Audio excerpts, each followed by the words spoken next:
दोस्तों, मैं आरिफ खान एक बार फिर क्राइम एक्सपोजर न्यूज़ रूम से आपके सामने नए मुद्दों और ताज़ा खबरों के साथ।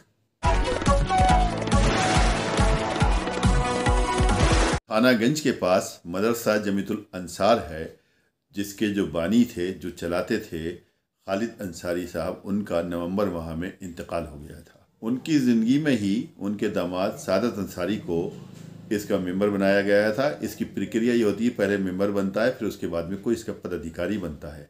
नवंबर माह में इंतकाल के बाद दिसंबर में बाकायदा तौर पर सादत अंसारी ने इसकी बागडोर संभाली और उन्होंने पूरी तरह से इस मदरसे को चलाने के लिए जो भी अपनी खिदमत थी वो देना शुरू कर दी। लेकिन इसी बीच कुछ लोग वहाँ पर जो खालिद अंसारी के दूर के रिश्तेदार थे, उन्होंने अपना हक जमाने की कोशिश की और ये कहा कि इस मदरसे के जो है मालिक हम चलाएंगे, जबकि ये वक्फ़ की ज़मीन है और वक्फ़ की ज़मीन ना तो बेची जा सकती है और ना ही ख़रीदी जा सकती है और ना ही किसी को गिफ्ट की जा सकती है। ये तो उस हिसाब से वो चलाई जाती है जिस हिसाब से लोगों की इसमें भलाई हो। तो इस हिसाब से ये मदरसा सादत अंसारी चला रहे हैं, लेकिन कुछ लोगों ने इसमें हस्तक्षेप करने की कोशिश करी है। इस संबंध में मैं सादत अंसारी से मिला, उनसे मैंने पूरी जानकारी चाही, तो उन्होंने जो कुछ बताया आप भी सुनिए। साहब, मदरसा अंसार के अब आप मुतवल्ली बने जैसे कि हमें मालूम हुआ हैगा, लेकिन कोई और भी इसके बारे में दावे कर रहा है और अखबार में कुछ दे रहा है। जानना चाहते हैं कि सच्चाई क्या है? मैं सादत अली अंसारी वल सलामत जान अंसारी, निवासी सरखान अली हाउस, सालों से हम इस मदरसे जमीतुल अंसार की खिदमत करते चले आए हैं। बाकायदा हमारे ख़बरें अखबारों में, प्रेस नोटिफिकेशन में, मीडिया में अक्सर बेशतर आती रहती है। खालिद साहब से रिलेशन बताते हुए चलिए। जी, क्योंकि खालिद साहब मेरे 2013 में ससुर बने और वो ससुर तो 2013 में बने, लेकिन वो मेरे जब से हमने होश संभाला, हमारे वालिद साहब के बचपन के दोस्त थे, जिसे लंगोड़िया दोस्त कहते, वो थे। चूँकि घर में बचपन से आना जाना हुआ रहता था हमेशा, तो उन्होंने हमेशा हमारी सरपरस्ती करी, हमें पढ़ाया लिखाया, हत्ता कि ट्यूशन भी पढ़ाई। बहुत उन्होंने हमारी तरबियत में बहुत बहुत मदद करी। और वही सिला था कि उन्होंने अपनी इकलौती बेटी को, अपनी वाहिद इकलौती बेटी, जो इकलौती बेटी है, उनके अलावा उनका कोई ना बेटा है ना बेटी है, को हमें दिया, अपने दोस्त की दोस्ती में दिया। और हमारी ना चीज़ और ज़र्रे बराबर सलाहियतों को देखते हुए दिया। चूँकि इकलौती बेटी थी, मालदारी भी थी उनके पास, सलाहियतें भी थी, वकीलों के रिश्ते, सरकारी टीचरों के रिश्ते, डॉक्टरों के रिश्ते ना एक्सेप्ट करके, ना कबूल करके हमें दिया।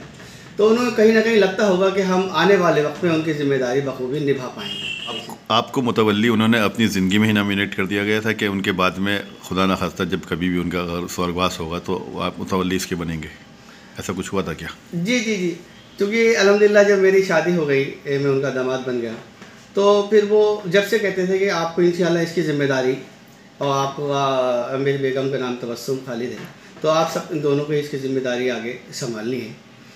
तो वो 2013 से ही हमें वक्तन फ़वक्तन बुलाते थे, जैसे ही प्रोग्राम होता था, हत्ता कि 26 जनवरी पर गणतंत्र दिवस, अल्पसंख्यक कल्याण दिवस, चिल्ड्रंस डे, XYZ जो भी होता था प्रोग्राम में ज़रूर बुलाते थे। तो और फिर इसके बाद में फिर उन्होंने हमें 2015 में जिम्मेदारी दी और 2017 में बड़ी जिम्मेदारी दी मदरसा जमीतुल अंसार इंतज़ामिया कमेटी में। अच्छा, वो कोई पद मिला था कोई? जी हाँ जी, मैं बाकायदा उसका मेंबर रहा पिछले 8-10 सालों से, लगभग 8 सालों से मेंबर हूँ उसका।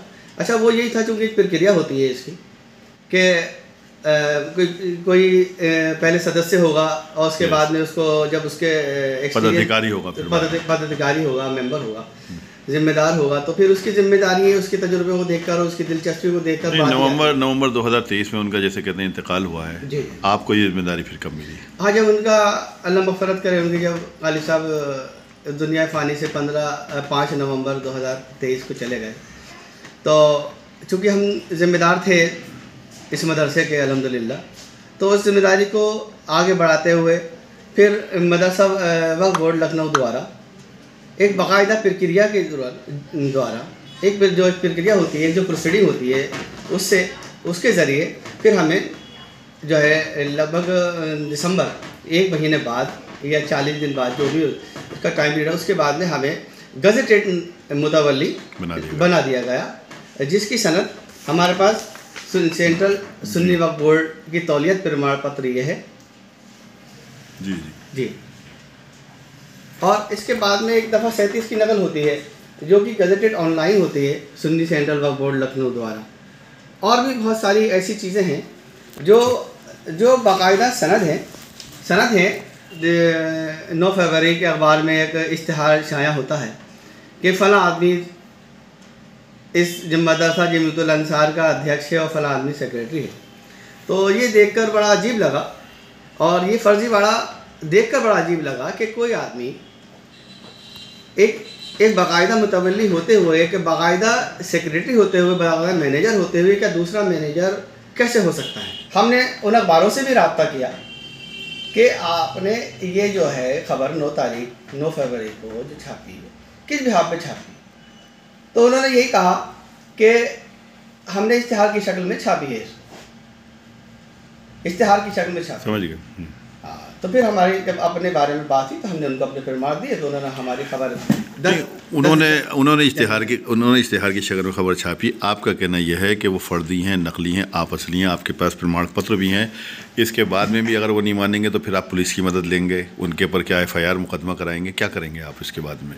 जी जी जी बिल्कुल। ये हम नहीं, हमारे अलावा कोई भी इस जगह होगा, कोई भी जगह होगा तो वो देखिए अपनी साख, अपनी गुडविल बचाने के लिए, अपनी मान सम्मान को बचाने के लिए, और अल्लाह मग़फ़िरत करे खालिद हसन साहब का जो एक ड्रीम प्रोजेक्ट था और खिदमत का एक बड़ा ज़रिया था मदरसा जमीयतुल अंसार के लिए, हम मतलब बाकायदा कानूनी कार्रवाई करेंगे, चाहे चाहे उस मुखालिफिन में कोई भी हो हमारे, हम बाकायदा कानूनी कार्रवाई करेंगे। और ये होना भी चाहिए कि किसी की हिम्मत कैसे हो सकती है कि बेदार के बारे में गलत बयानी करे और फिर फर्जी बयान।